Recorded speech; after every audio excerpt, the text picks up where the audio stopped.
मनुष्य में रक्त परिवहन, ट्रांसपोर्टेशन ऑफ ह्यूमन बीइंग,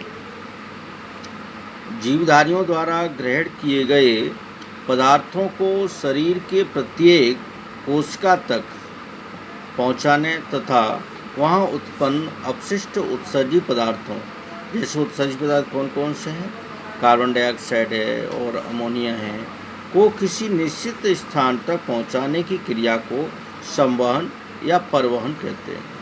फिर ध्यान देंगे, जीवधारियों द्वारा ग्रहण किए गए पदार्थ क्या होंगे, पोषक पदार्थ होंगे, वो शरीर के प्रत्येक कोशिका तक पहुंचाने के तथा उत्पन्न वहाँ कोशिकाओं में उत्पन्न अपशिष्ट पदार्थों, कार्बन डाइऑक्साइड, अमोनिया को किसी निश्चित स्थान तक पहुंचाने की क्रिया संवहन या परिवहन कहलाती है।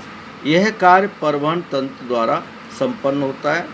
मनुष्य तथा अन्य जंतुओं के शरीर में दो महत्वपूर्ण वाहक रुधिर तथा लसिका तंत्र आते हैं। कौन कौन से?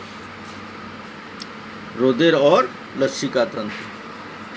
तो रुधिर परिवहन, ब्लड ट्रांसपोर्टेशन, सर्वप्रथम वैज्ञानिक विलियम हार्वे ने यह सिद्ध किया कि रुधिर एक स्थिर तरल नहीं है। यह रुधिर वाहिनियों के द्वारा जीवन भर शरीर में एक स्थान से दूसरे स्थान पर हृदय के द्वारा जाता है और आता है। यह क्रिया रुधिर परिसंचरण कहलाती है। ठीक है, फिर ध्यान देंगे, सर्वप्रथम वैज्ञानिक जो विलियम हार्वे हुए हैं, इन्होंने यह सिद्ध किया कि रुधिर एक स्थिर तरल नहीं है।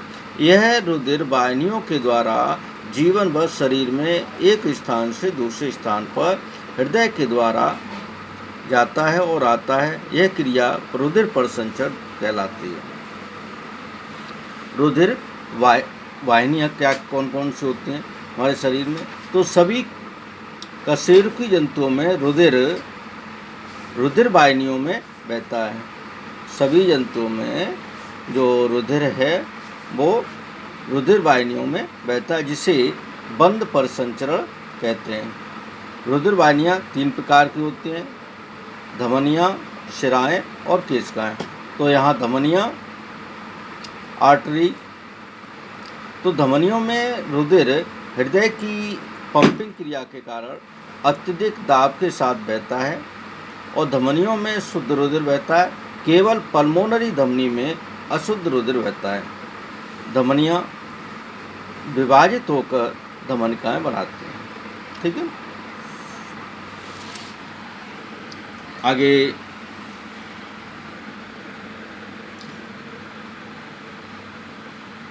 शिराएँ शरीर के विभिन्न अंगों से वापस हृदय में लाती हैं।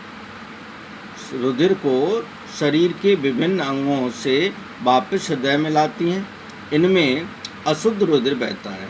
शिराओं में कैसा रुधिर बहता है? अशुद्ध रुधिर बहता है। केवल पल्मोनरी शिरा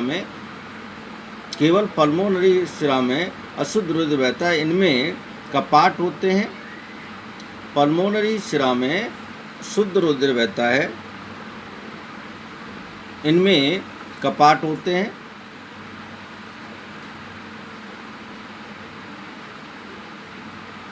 जिससे रुधिर एक ही दिशा में बहता है। अगला है केशिकाएँ।